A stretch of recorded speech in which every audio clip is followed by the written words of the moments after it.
Deficiency. How does the bank handle the loss? By definition, a short sale means that the bank is willing to take less money than what they're owed.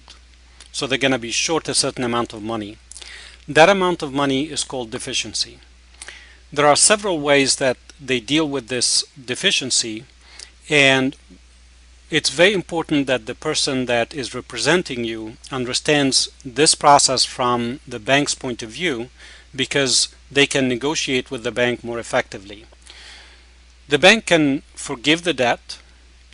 They can ask the borrower for a promissory note for the difference, the amount that they're short. They can issue a 1099, and we'll talk about cash contribution in a minute or two. So first, let's talk about the 1099. A 1099 is a tax form, and it's basically income. Now, whether a borrower goes through a foreclosure or goes through a short sale, the bank can issue a 1099 in both cases. Okay?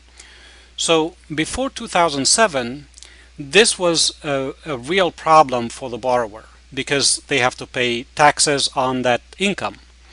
But in 2007, President Bush enacted the Mortgage Forgiveness Debt Relief Act.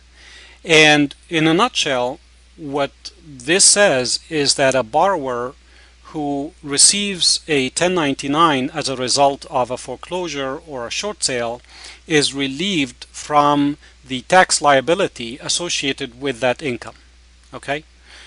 It has to be filed correctly, obviously, and I am not a CPA or a tax advisor, so I'm only mentioning this information so that you can talk to your CPA, talk to the realtor who's representing you, choose the right realtor so that they understand these things, they understand what happens to the deficiency. It's probably one of the most important things from the borrower's point of view.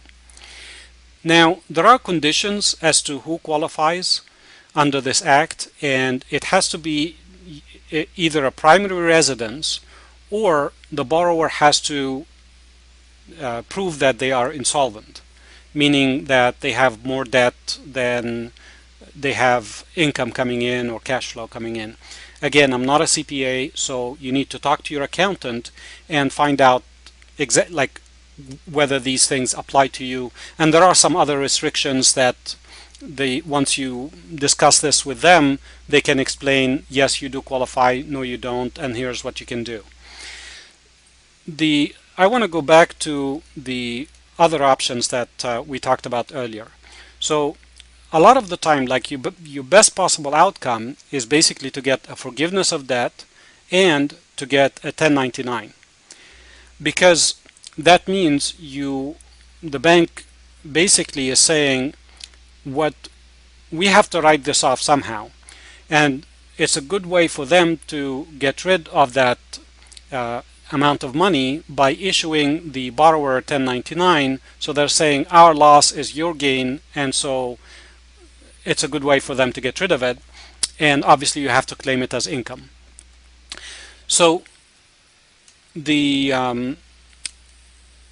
promissory note is obviously not desirable. It's not desirable for the bank either, because if the borrower defaulted on a secured debt, then they may default on an unsecured debt, which is what a promissory note is. Okay.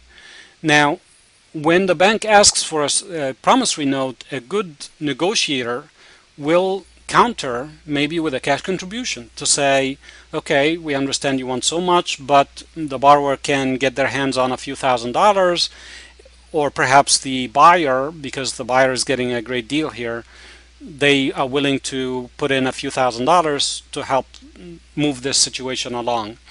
And the bank might be willing to do that because it's cash now as opposed to something that may or may not happen in the future.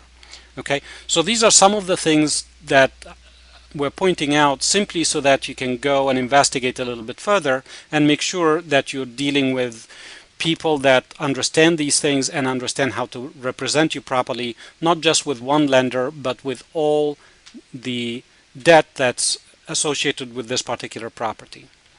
So we're hoping that this information is helpful and that you find the right advocate to negotiate with the bank or the lending institutions on your behalf.